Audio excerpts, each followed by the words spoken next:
Access Offerings. On the left-hand menu, click Offerings to enter the creation zone. Create an offering. Ready to begin?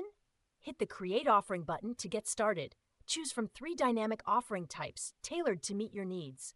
Online course, perfect for delivering structured, interactive learning experiences online.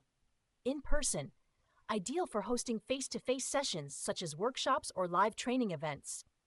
On-demand content, give your audience the flexibility to access content anytime, anywhere. Set offering access. Here's where you decide who gets to access your offering and how. Public access. Open the doors to everyone.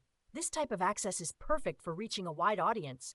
You can choose to make the offering free or attach a fee to it. Best for promoting your expertise, scaling your reach, or building community engagement.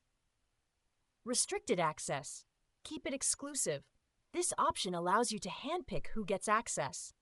Add specific clients to the offering manually, granting them unrestricted access to all its content.